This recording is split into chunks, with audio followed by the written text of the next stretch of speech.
Fala pessoal, como vocês estão? Tudo bem? Hoje eu tô aqui para falar sobre a ansiedade. Esse tema que é tão recorrente em basicamente todos os atendimentos. E aí eu queria conversar com vocês sobre possíveis causas dessa ansiedade, para que a gente trouxesse reflexões na nossa vida, entendendo que na área terapêutica nada é uma regra, nada é estático, e sim a gente precisa olhar situações e casos a casos, mas existe uma regularidade muito mais profunda quando a gente fala sobre a ansiedade. O primeiro passo que a gente precisa compreender é sobre a condição de não termos o controle de tudo na nossa vida. Esse é um grande ensinamento que a gente precisa interiorizar para que daí então a gente comece a querer diminuir um pouquinho essa ansiedade. A ansiedade, ela vem mais como um sintoma do que efetivamente a raiz deste problema. Há pouco eu atendi uma cliente que a sua origem é oriental. E como os orientais, existe muita rigidez, muita necessidade de controle. Mas não é só essa cultura que tem essa necessidade de controle. A gente muitas vezes também quer estar no controle de todas as situações. E quando a gente presta atenção na quantidade de questões que nós temos para lidar, a gente acaba se sentindo ansiosos. Porque a gente sente medo, a gente sente angústia, a gente vê aquele monte de coisa, sente uma insegurança muito forte. Por muitas vezes, a insegurança é a raiz dessa ansiedade. Porque eu não me sinto capaz de dar conta de fazer esse monte de coisas que eu me propus a fazer. Primeiro, sempre teremos coisas para fazer. Segundo, não temos que dar conta de tudo ao mesmo tempo. Terceiro, precisamos acreditar sim que temos condições de resolvendo uma questão de cada vez.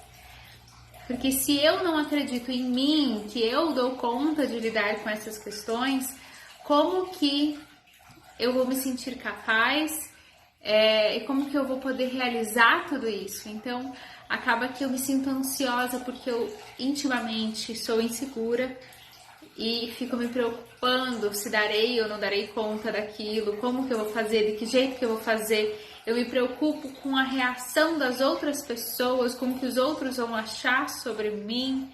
Então eu entro num buraco negro, assim dizer, muito mais profundo, onde essa ansiedade toma conta e eu fico cega. Eu acabo que eu não consigo prestar atenção em outras questões menores, mas que vêm antes desse sintoma maior que é a ansiedade. Por isso eu preciso, primeiro de tudo, aquietar o meu coração, baixar o meu nível de estresse, baixar o meu nível de ansiedade, de medo e qualquer que seja o outro sentimento latente que esteja aí, porque muitas vezes vem junto com tristeza, com raiva, com sentimento de impotência.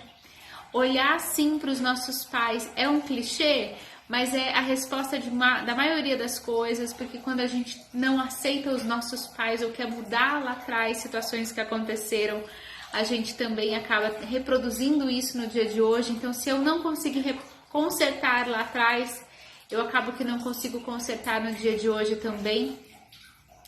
Então, eu preciso, primeiro de tudo, começar a me reconhecer enquanto pessoa, me reconhecer enquanto indivíduo, reconhecer que talvez eu precise de um acompanhamento nesse momento, reconhecer que talvez eu precise silenciar um pouco mais nesse momento, eu preciso respirar, me acalmar, me conectar com a natureza, me conectar com a minha essência.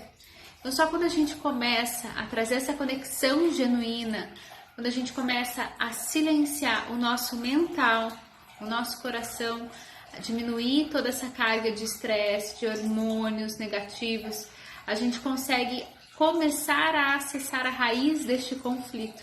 E aí então a gente consegue solucionar efetivamente essa ansiedade. Então por isso que é tão importante ter essa amorosidade no processo.